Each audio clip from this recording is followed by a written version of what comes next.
Everyone. Good morning. My name is Stephen, co-founder of Taraxa, and welcome to our biweekly AMA. So as usual, we'll start with a quick project update. So our testnet has been running pretty stably for the past 2 weeks now. There have been small intermittent downtimes, but they were caused by minor bugs. We're pretty optimistic about the prospect of having a very stable network, and we should be able to roll out incentivized testnet pretty soon. A big thanks to everyone who has been helping us to test this network. And if you want to learn more about the status of the network, as well as if you would like to become one of the volunteers, as always, please join our Discord channel and check out our node operation channel or testnet pre-test channel as well. So thanks. The next thing is about staking. As we mentioned before, staking will come out in 3 stages, right? So the first stage is going to be what we call simulated staking, which is just locking the Taraxa Terra ERC20 token on the Ethereum network and earning a yield, a simple yield. So the second step is mirror staking, in which we actually build a bridge between Ethereum and the Taraxa testnet to mirror everything that's been happening on the Ethereum side of the locking contract onto a actual staking contract on the Taraxa test network. So that's going to actually help us to test the staking functionalities of the test network without putting any actual assets at risk. And of course, the third stage is launch the mainnet, in which all the ERC20 tokens will migrate into native tokens, and all the staking will just happen natively on the mainnet. So the first stage, the simulated staking, we're really at the cusp of releasing it, I think in about a month or so. And the staking contract has already been completed. It's under audit right now with some of the auditors, smart contract security auditors. And we're currently developing the next version of our community website, which has staking capabilities integrated. So all of that is coming very, very soon. The third update, I think everyone should probably have seen it by now, is the partnership announcement with AccuGroup. So AccuGroup has actually been a customer of ours, a partner of ours for quite a while now. And recently they've agreed to allow us to disclose the partnership. So let me tell you a little bit about this partnership. So first of all, AccuGroup is a pretty amazing company. They're a global supply chain quality solution provider. And one of their primary focus, one of their primary vertical markets is automotive supply chain. So, basically almost every single large automotive maker is their customer, right? Volkswagen, General Motors, Mercedes-Benz, they're all their customers, including a lot of large parts and systems companies in the automotive supply chain as well. People like Delphi, people like Johnson Control, right? So they're a major player, AccuGroup, in the quality solution space within automotive, as well as several other industries like electronics. So a quick background around automotive supply chains, that they're hugely complex. Each car has over 20,000 parts, and it's being provided by thousands of suppliers across the world. And that's just manufacturers. There are obviously other logistics and quality control and all kinds of other partners along the supply chain that work with the manufacturer. So it's a very, very large and complex system, ecosystem of suppliers. And because when things go wrong in cars, people tend to get injured. That's why quality and safety of the parts, as well as of the entire supply chain, is taken very, very seriously. So there's constantly a lot of certifications and inspections and lots of quality control measures. Some of them in person, some of them digitally enabled, that are being performed across the supply chain all the time, right? Now, it doesn't matter how much of these things that you perform, you're never going to completely eliminate problems from the supply chain. So what we're seeing right now is, and what AccuGroup we're seeing right now is that these certifications, inspections, these things tend to be snapshots of the entire system, right? So they take a snapshot in time and at a certain part of the supply chain, and they see, yeah, so this looks good, right? This is certified, this is great.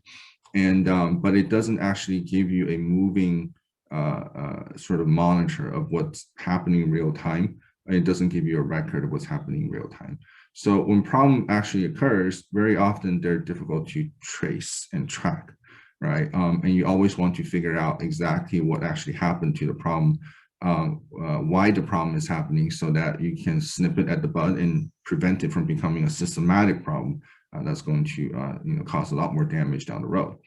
But this process is time consuming, it's laborious, and it can often lead to a lot of delays and confusion, right? And so these are the exact types of problems that Taraxa was designed to do. We track informal transactions and informal transactional agreements, and the actual work that actually happens between the inspections, right? This is actually when people are actually working, right? They're making things, they're shipping things, they're installing things, and this is the type of these type of work generate a ton of informal transactions. People coordinating with each other over phone, over text, over chat, over email, and lots of these stakeholders are involved in a lot of informal conversations when they're actually coordinating their collaboration at work. So none of that is captured, and very, very difficult to verify. In order to figure out exactly what went wrong, that is very, very valuable insight. That's very, very valuable data right now, not being leveraged, right? So so that's why AccuGroup decided to work with Taraxa, so that we are actually able to provide a solution to capture and make verifiable a lot of these informal transactional agreements, so that we can offer a much more, a much richer audit trail, right, along the supply chain, so that the partners and customers downstream, such as the automotive OEMs and automakers, can actually figure out exactly what's wrong and make the entire supply chain work much better, much more quickly, right? So we're very happy and very honored to be working with AccuGroup, and we'll give you updates as we have them down the road. Okay, so let's check out some questions. There is one question inside the AMA. It says, can I run the node with profit? Yeah, so the incentivized testnet right now has not been released yet. It will be very, very soon. So after that, I think we'll make sure that everyone who's running a node and helping us to test the network will be earning, I wouldn't say a profit, but you should be earning. You should be earning Taraxa tokens, right, by running the node. We're also going to have a series of challenges and competitions rolling out, and after the incentivized testnet is rolled out. So please be on the lookout for that. There are several more questions I think that we were collecting offline. There's another question. Any update with the Taraxa cross-chain bridge? So the cross-chain bridge is something that will roll out. The first time you'll see it is something that we're going to roll out after staking. So it doesn't really make sense to roll out the bridge even when we, before we even roll out the incentivized testnet. So we're going to roll out the incentivized testnet, then we're going to roll out simulated staking, and then you're going to see the Ethereum bridge coming out. That's going to play a role in the mirror staking. So the bridge will start out a bit more centralized, and then we're going to gradually decentralize it as we go. Okay. There's there are several more questions. There's another question here. Does Taraxa have any plans in the future to launch decentralized oracles? So we have a partnership with Chainlink. So I think whenever we need oracles, we're going to be working with Chainlink as the preferred oracle provider. I don't think we're going to be launching any oracles per se. I think what would be interesting for us, like we said before, is that the signals that we're collecting from these informal transactions can actually be they're on chain, right? So they're actually could be very well used to create interesting financial instruments. I don't know if that's an oracle, but we're providing short-term operational value with these informal transaction capturing. And as a longer term side effect, which is a great side effect, right? They can actually be used as signals to make better financial instruments. Okay. There's another question. The foundation deals with listing. We're not going to we don't comment on those things. All such discussions are typically under NDA, so I can't comment on any listing plans. Okay. See if there are any more questions. Okay, well, I'm going to answer a few questions that we actually collected offline, and please feel free to answer and to ask any more to ask questions on the AMA as well. One question that came out of the some of the offline discussions inside Telegram and Discord. One question is someone asked, can you write a contract well enough so that you don't need to track informal transactions? Right. So we talked about this idea that formal transactions like legal contracts are sort of milestones or snapshots of reality. Just like the quality inspections and the certification we're talking about along the automotive supply chain. So it's theoretically possible that you can write a really, really good legal contract.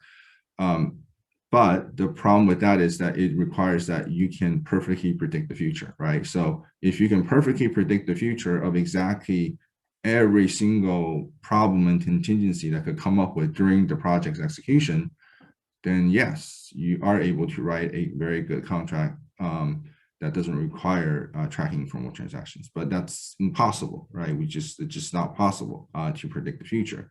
So you're always going to run into a ton of little changes during the project's actual implementation and execution. And a lot of that is really not captured and very hard to verify, right? So it's very, very, very, very difficult, basically impossible to predict the future. In addition, there are a lot of industry dynamics, I think we've seen in supply chain as well as construction, that actually force there to be a lot of changes, right? So the lowest bid contract wins. There's a lot of parallel processing across the entire project, all of which lead to almost have changes built into them, right? So as you actually start working on these projects, even before you work on a project, you anticipate that there will be a great number of changes and modifications to the project. So I guess the answer to that question is really no, you can't write a contract well enough, so you don't need to track informal transactions because you can't predict the future, right? Okay, there's another question. How many tokens I should have if I want to run a node when mainnet launches? So that's a pretty good question. We have done some simulations locally. I don't want to disclose the numbers, but I think the barrier, the sort of the hurdle to actually operate a node is not high, right? So we actually want to make sure that a node doesn't actually require a ton of tokens delegated to it in order to run. So we'll release the numbers as we are close to mainnet. So we want to make sure we conduct the right economic simulations before we answer that question. But the hurdle will not be very, very high, right? If you're someone who's interested in running a node, I don't think you have to worry too much about how many tokens you personally own, because there are always a lot of people out there, a lot of people in the community out there who have tokens but don't really want to run a node, so they'll be happy to delegate it to you, right? So yeah, I don't think it's going to be a huge problem, and the hurdle will be very low.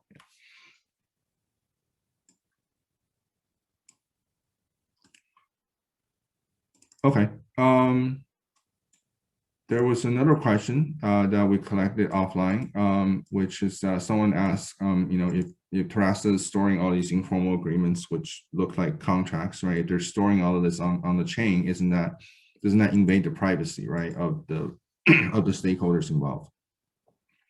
So the answer to that is well, first of all, we don't collect contracts. We collect informal transactions, and also we never store raw data on the blockchain, right? It's inefficient, and like this community member pointed out, it invades privacy. So we only store hashes. Basically, you can think of them as receipts of these informal transactions on chain. Yeah. So it doesn't invade privacy, and it's very efficient.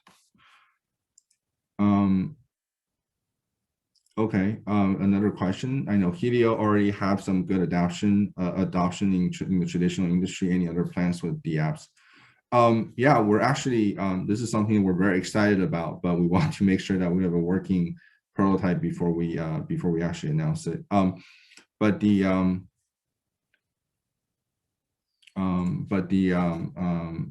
are actually actively working on a DApp that is crypto native. So it actually has it actually is native to the crypto world, right? So so in addition to Helio and Marinate, which are being used for basically non-crypto industries and non-crypto use cases, this one that we're developing is going to be a crypto native use case. So I think it will really resonate with the community, and we're very excited about it. Okay. Yeah, because we understand, and this is something that we fully recognize, is that a lot of the non-crypto traditional industrial use cases for things like Helio and Marinate are a little bit difficult to understand for people who are sort of not in those industry verticals. So and it's difficult for people to participate in them, right? Because if you're not in construction, not in asset leasing, you probably don't have a lot of uses, right, for these types of platforms. So yeah, so a crypto native use case, the app is coming very soon, and we'll update you once we have a prototype. Thanks. Okay, I think there's some questions in the chat. What are the current targets on the roadmap? Yeah, so 2021, this year, top priority is mainnet launch, right? So like I covered before, I think we've had a stable testnet for almost 2 weeks now. So that's very, very good news. Yeah, so I think we can definitely hit that target. So that's the primary focus. All of our applications are, they all depend on the fact that we have like a productive and stable mainnet. So that's something that we really need to get done. Are you guys turning to explore DeFi and social tokens? I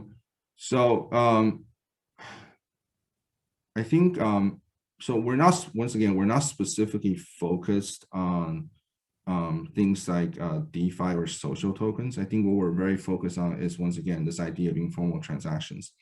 I've always emphasized that we have sort of short-term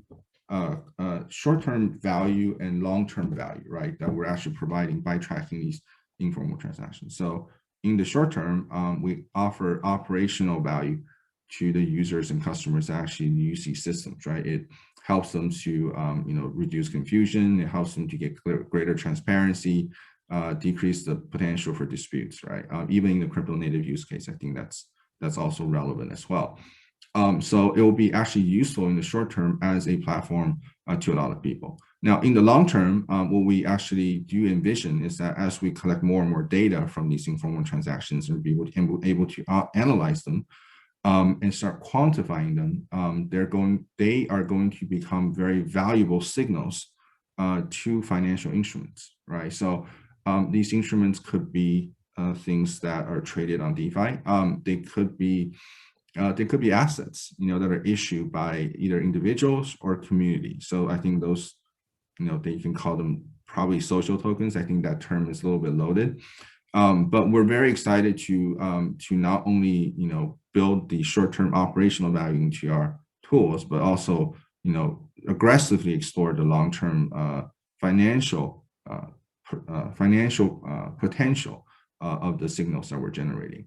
What's very, very exciting about this, and I'm glad that this question is being brought up, is that there aren't any sort of non-collateralized finance going on right now in inside the crypto world, right? So in order to do any kind of financial instrument, you need to, it's just pure collateral based, right? You lock in a bunch of coins, and whatever you can do, whatever kind of financial instruments that you can do, whether it's a loan or some kind. I mean, I think it's mostly loans right now.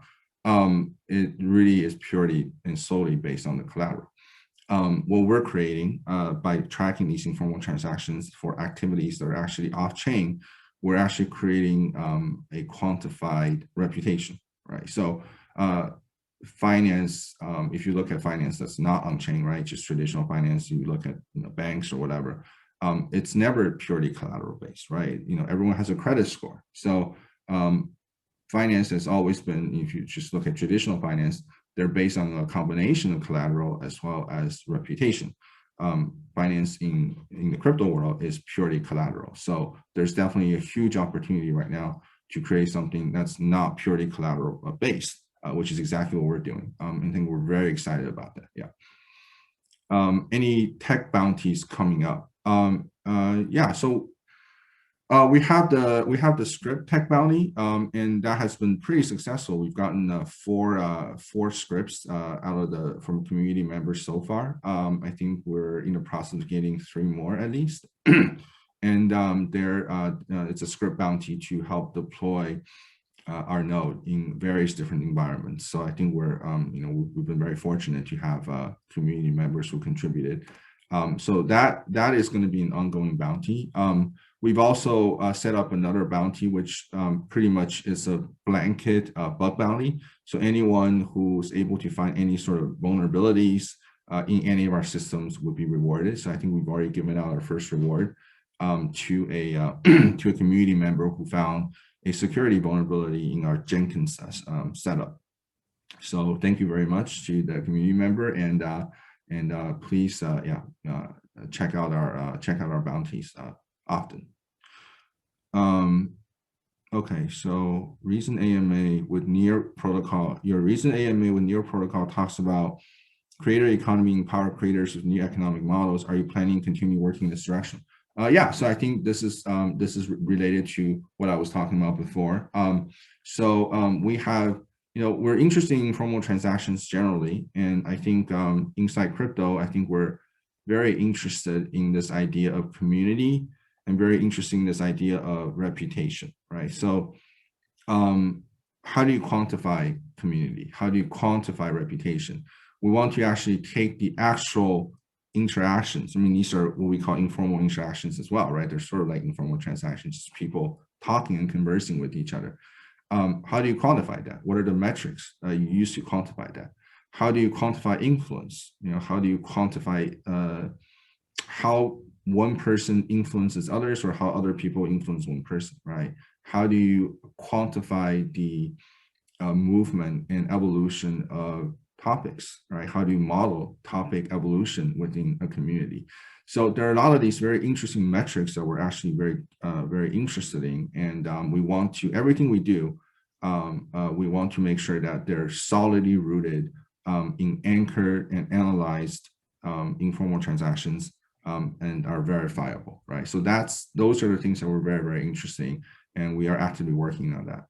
So I mean, fundamentally, this, instead of someone saying, I am releasing a Stephen coin, buy Stephen coin, right? So that's really not backed up by anything, right? It's just a name. Nobody knows who Stephen is.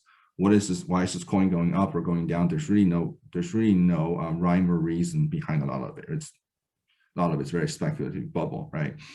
I think what makes sense to us is that these assets or anything, right? Any sort of financial instrument should have a very concrete and real, underlying offline signal. Underlying off-chain signal, right? It's a representation of real world activities and contributions or impact or whatever, right? So we are very interested in finding those signals, collecting them, analyzing them, and turning them into a verifiable on-chain repository, and so others can use them to enable new financial assets. So I think this is actually very interesting and very exciting. Yeah, it's a top priority right now within our work stream. Once we have an initial prototype out, we will definitely share it with everyone. These are great questions. Thank you. Okay. So if there are no more questions, we can probably just end today's AMA. Thank you everyone who has asked the questions, and thank you everyone who has participated. We'll see you in 2 weeks, and please follow Taraxa. Thanks.